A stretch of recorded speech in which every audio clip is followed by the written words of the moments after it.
দেখতে দেখতে কোরবানির ঈদ চলে এলো। আসন্ন ঈদে পরিবারের সকলকে গরুর মাংসের এমন একটি রেসিপি তৈরি করে খাওয়ালে দেখবেন সবাই আপনার ভক্ত হয়ে গিয়েছে। যখন গরুর মাংসের একঘেয়েমি রান্না খেতে খেতে আর ভালো লাগবে না, তখন এরকম একটি রেসিপি তৈরি করে সবাইকে অবাক করে দিতে পারেন। আসসালামু আলাইকুম, চলে আসলাম আরেকটি নতুন ভিডিও নিয়ে। আজকের ভিডিওতে আপনাদেরকে তৈরি করে দেখাবো গরুর মাংসের সাদা ভুনা। এর জন্য এখানে আমি প্রথমে চর্বি এবং হাড় সহ 1.5 কেজি মাংস নিয়েছি। এবার সেই সাথে দিয়ে দিলাম কয়েকটি তেজপাতা, দারচিনি এবং এলাচ। সাথে দিয়ে দিলাম 1 কাপ পরিমাণ পেঁয়াজ বাটা, স্বাদমতো লবণ এবং আদা ও রসুন বাটা। এই মাংসটি রান্নার জন্য আর কোনো মশলার প্রয়োজন হবে না। সামান্য এই কিছু মশলা দিয়ে মাংসটি রান্না করলে এটা খেতে যে এত বেশি মজার, আপনারা অবশ্যই হলো একবার ট্রাই করে দেখবেন। এই মাংসটি একবার না খেলে এর স্বাদ আপনারা বুঝতেই পারবেন না। এবার আমি এতে সামান্য তেল দিয়েছি। গরু মাংসের সাথে চর্বি ছিল, তাই খুব একটা আমি তেল দিব না। মাংসে যদি চর্বির পরিমাণ একটু বেশি থাকে তাহলে তেলের পরিমাণটা একটু কম দিলেই হবে।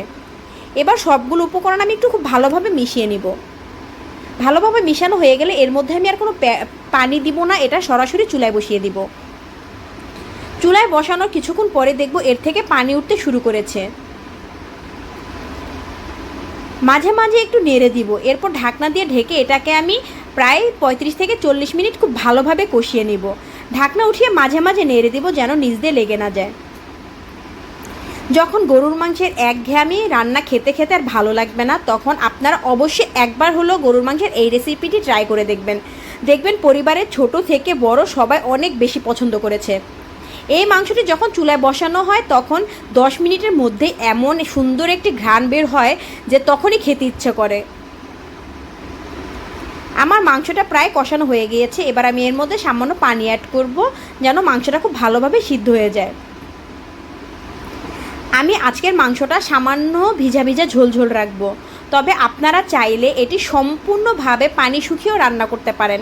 সম্পূর্ণভাবে পানি শুকিয়ে তেল উঠে আসলে সেই মাংসটির স্বাদ আরেকটু অন্যরকম লাগে। এটা দুইভাবেই রান্না করা যায়।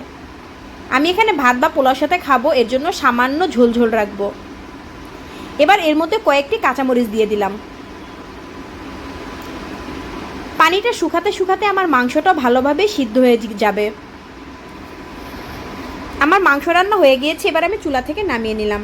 এবার গরম গরম পরিবেশন করব গরুর মাংসের সাদা ভুনা। এটি দেখতে যতটা সুন্দর, এটি খেতে তার চেয়ে অনেক বেশি মজার। আপনাদেরকে বলবো এই ঈদে আপনারা অবশ্যই একবার হলো এই মাংসটি এভাবে ট্রাই করে দেখবেন। দেখবেন পরিবারের সকলে এই মাংসের ফিদা হয়ে যাবে। তো আমার ভিডিওটি যদি ভালো লেগে থাকে আমার ভিডিওটিতে অবশ্যই একটি লাইক করে দিবেন এবং আমার চ্যানেলটিকে সাবস্ক্রাইব করে দিবেন। এবং যারা ফেসবুক পেজ থেকে দেখছেন প্লিজ আমার পেজটিকে একটি ফলো দিয়ে রাখবেন। আর এবং আমার ভিডিওটি ভালো লাগলে প্লিজ সবাই একটু বেশি বেশি করে শেয়ার করে দিবেন। তো সবাই ভালো থাকবেন। আল্লাহ হাফেজ।